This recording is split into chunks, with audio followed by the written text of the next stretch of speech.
Israel Iran युद्धामध्ये अमेरिकेची entry, इराणच्या 3 आण्विक ठिकाणांवरती अमेरिकेचा हल्ला, फोर्डो, नतान्स आणि एस्फाहानवरती बॉम्बचा वर्षाव, डोनाल्ड ट्रम्प यांची माहिती.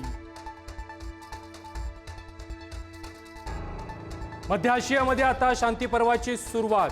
इराणवरील हल्ल्यानंतर डोनाल्ड ट्रम्प यांची पहिली प्रतिक्रिया.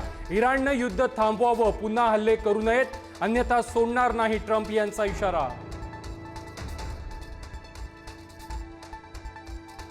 अमेरिकेच्या हल्ल्यानंतर इराणही प्रतिहल्ल्यासाठी सज्ज. सुरुवात तुम्ही केली आहे, शेवट आम्ही करू, इराणचा इशारा. अमेरिकी सैन्य नागरिकांवरती निशाणा, तर येमेनमधील हुती बंडखोरांचाही अमेरिकेला हल्ल्याचा इशारा.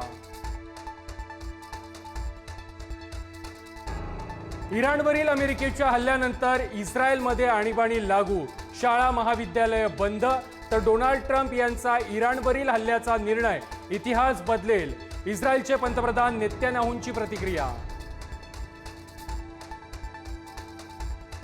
बारामतीमधील माळेगाव साखर कारखान्याच्या निवडणुकीसाठी आज मतदान. अजित पवार, शरद पवार आणि भाजपच्या पॅनलमध्ये तिरंगी लढत. बारामतीवरती वर्चस्व राखण्यासाठी पवार काका पुतळ्यांची प्रतिष्ठा पणाला.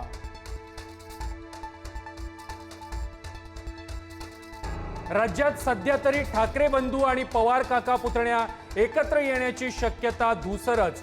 दैनिक पुढारीच्या मुलाखतीमध्ये छगन भुजबळांचा दावा, तर शरद पवार कधीच भाजपसोबत जाणार नाहीत. भुजबळांनी मांडली रोखठोक भूमिका. हिंदी सक्तीविरोधात मनसे आक्रमक. मुंबईतील दादरमध्ये काळा बॅनर लावून सरकारचा निषेध. तिसऱ्या भाषेच्या धोरणाविरोधात मनसेनं थोपटले दंड.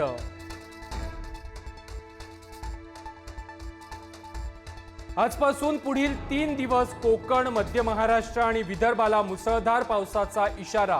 मुंबई आणि उपनगरांनाही येलो अलर्ट जारी. 23 आणि 24 जूनला अतिमुसळधार पावसाचा अंदाज.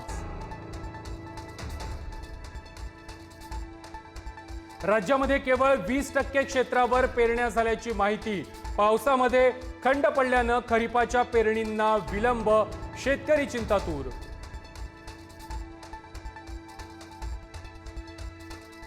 भंडारदऱ्यातील हरिश्चंद्रगड आणि रतनगडावरती पर्यटकांना प्रवेशबंदी. पावसाचा जोर वाढल्यानं खबरदारीचा उपाय म्हणून वनविभागाकडून बंदी. एका दिवसाच्या मुक्कामानंतर ज्ञानोबा आणि तुकोबांच्या पालखीचं आज पुण्यातून प्रस्थान.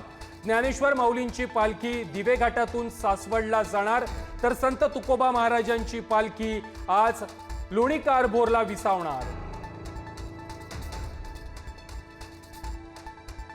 पहलगाम हल्ल्याप्रकरणी लष्कर ए तोयबाशी संबंधित 2 जणांना NIA कडून अटक. पाकमधून आलेल्या 3 दहशतवाद्यांना आश्रय दिल्याची माहिती.